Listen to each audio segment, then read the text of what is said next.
According to witnesses, the DC-9 ran into engine trouble as soon as it lifted from the runway. When it was only a few hundred feet from the ground, the aircraft just lost altitude and careened on the Middle Belt Road. Witnesses are giving accounts of explosions, flames protruding from the wings, the plane rocking from side to side as it fell to the ground. The whole fuselage was blowing, and there was a bang, and it just came down, and there's this big wall of fire. Many were visibly shaken by the horrible sight as they told and retold what they saw. I heard a real loud boom.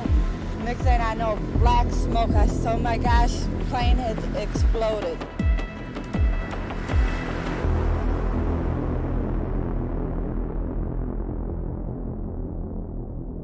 The crash of Northwest Flight 255 is one of those Detroit stories where if you've lived here long enough, you are well aware of what happened that night. 156 people killed in that plane crash and just one lone survivor. Okay, we have an approximately, looks like a 4-year-old little girl was found alive in the wreckage. This flight took off at about 8:45 on August 16, 1987, bound for Phoenix, but it barely made it off of the airport property before crashing right onto Middle Belt Road. As News 4 weather radar recorded, there were thunderheads in the area when Flight 255 went down, producing shifting, gusty winds. The investigation into what happened was obviously very extensive, but it really came down to pilot error. They simply did not engage the flats and slats of the wings, and so when the plane took off, it couldn't get air, and that's why it crashed right down on the road. It's hard to believe that this was once part of a huge jetliner. What is incredible from this plane crash, and I can't even imagine the amount of media attention this would get today, was that out of 156 people that were killed, there was one lone survivor, a little girl, a 4-year-old girl by the name of Cecilia Sheehan. I just want to tell the world how happy I am that we have her, because we didn't think we had her, and now suddenly we found out that we do, and it was a miracle that we have, and I'm just expressing my thoughts on a miracle that the good Lord had given us. Now, over the years, I've gotten to know a firefighter by the name of John Theed very well. I've known him for a long, long time, and John's story is incredible. He was one of the first firefighters on the scene. In fact, he'd only been a firefighter in Romulus for about a year when this happened. And he and one of his colleagues made their way up towards the plane. They're making their way through the wreckage, and another firefighter heard what he thought was moaning. And so John raced back, got a flashlight, and he started going through the wreckage, pulling things apart, trying to see if he could trace that sound, and eventually he did. And I went in and started checking, some people, and I saw a seat that was upside down, and I moved the seat, checked the lady that was underneath the seat, and it wasn't her that was moaning. When I looked to my right, I seen the arm coming out of the seat. I just couldn't believe that we found somebody after checking 3 or 4 people and knowing that they weren't alive. And I was a new firefighter, and when I actually seen her arm moving, and then I just kind of moved the seat a little bit, and then I went out, like I said, and got Roy. And I was kind of scared. So the young girl who was pulled from that wreckage, 4-year-old Cecilia, was taken to U of M. She was treated for her burn. She was hospitalized for quite a while. But you can imagine the scramble for family members because she was not from this area. So family members had to make their way to Detroit. Her mother, father, and brother were killed on that plane with her. So not only did they have to determine what was going to happen with this young girl when she was able to leave the hospital, but also focus on her care and shielding the story from the media as much as you could to protect her. I can't imagine having to deal with a situation like that today, just in this 24-hour news cycle, and people who may not be the most respected journalists working to get information that they probably shouldn't get and release. This was, 35 years ago. Things were much different, and I can only imagine how difficult it was for that family at that time. The outpouring of love for Cecilia Sheehan is remarkable, almost magical. The latest gesture of goodwill comes all the way from Tulsa, Oklahoma. 8,000 signatures on 24 panels, 96 feet long. Tulsa is a city with big hearts, but no special ties to this girl. we're here to just simply say that we live in a world where we do need each other. And we need Cecilia, and maybe she needs us. But it's our way of saying to her that we do love her. So Cecilia has not really talked publicly regarding this plane crash, except for one time. There was a documentary that was done called Soul Survivor. The director was out of Chicago, and they were talking to people who were sole survivors of major air disasters around the world. And they had the opportunity to sit down with Cecilia and shoot a brief interview with her to be part of this film. So what happened in the connection to WDIV was the director was working to get video of this plane crash, which obviously we had and some other television stations in Detroit had. But they had reached out to John the firefighter, and I knew John the firefighter. So John connected us and said, they need video. They have an interview with Cecilia. Do you guys want to do a trade? It sounds very simple on paper. I will tell you the backstory, which I won't get into all the details, but it was a very painstakingly long legal process. It took a while for us to determine whether this was something that we wanted to work on with them. They were cautious about releasing parts of the interview.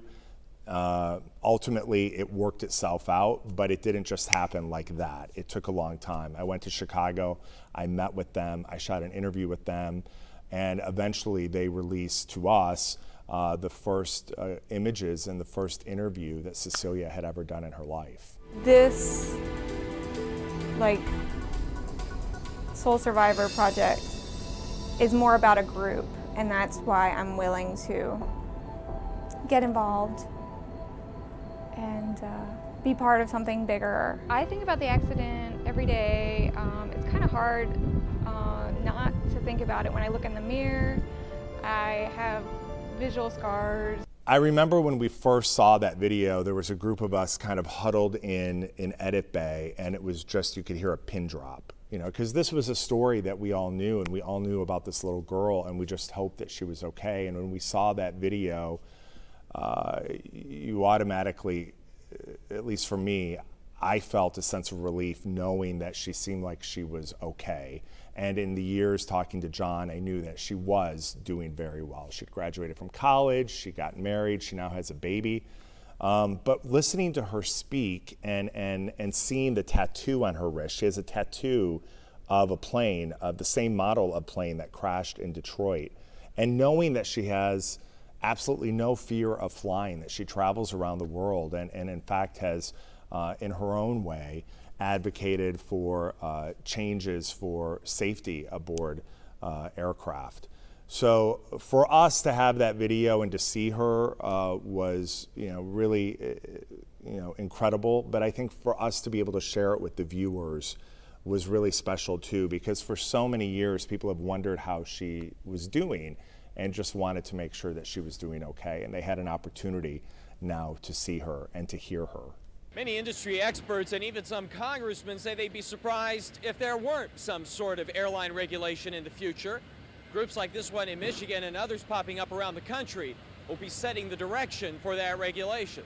What a lot of people don't know about 255, and I've learned this in talking with family members, is that they really, the families bonded. They got together long before the era of social media. They figured out a way to connect, and they early on had one goal, and they wanted to help protect family members that may find themselves in similar situations in the future. So let me explain that to you. This crash happened, and Northwest apparently didn't really understand how to deal with it. They were putting family members on buses, shuttling them from here to there. They released the names of the victims very early on in this. There were no protections for the family from people like attorneys who were showing up at their doors just hours after this crash because the passenger list had been released.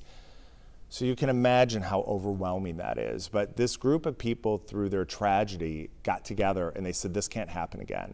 So legislation was passed because of 255 that not only worked to protect the procedures on board the plane regarding pilots and checklists and different things like that, but more importantly, to protect family members of victims. Attorneys now have a certain timeline before they can approach a family member regarding representation.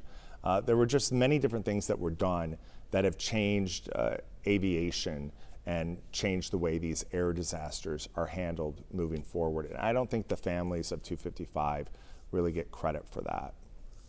William A. Acker, Emily L. Geiger. 35 years is a long time, and these family members, they still get together on this anniversary date, August 16th. They meet up at the memorial site that they created in Romulus, and some interesting things about that. They wanted it to be on this piece of property just off the airport, not far from where that plane crashed, because it is a flight path for planes that are taking off. And the idea was they wanted pilots looking down to remember what happened at this site. And they also wanted people passing by to have a visual reminder of it. However, it's impossible to find. If you're driving down 94, it's right at the Middle Belt exit, but you won't see it because after the memorial went in, either the city or the airport, I'm not really sure who, MDOT maybe, but trees were planted all the way around it, pine trees, and they're huge now. They believe, the family members believe it was done intentionally to hide it, but who knows why they were planted, but it's very difficult to see the memorial. But yet every single year those families gather there. And in talking with families recently about this, I will tell you, the one thing I said, what do you want the viewers to know? And 35 years later, and they said, we just want people to take a moment and reflect and think about everyone who died that day. 156 people, their names etched on that memorial. They know that so many people in this area still have great feelings and thoughts and concern for their families and obviously for Cecilia. So if there's anything, it's that they would just like you to take a moment on the 16th and think about what happened here in Detroit. And I would like you to have an understanding that the work that these families did really was pretty incredible, because what they've done is that they've worked to protect people in the future and make this situation as daunting, as incredibly challenging as it can be for family members. They've worked to make it a little bit easier for people if they find themselves in that situation.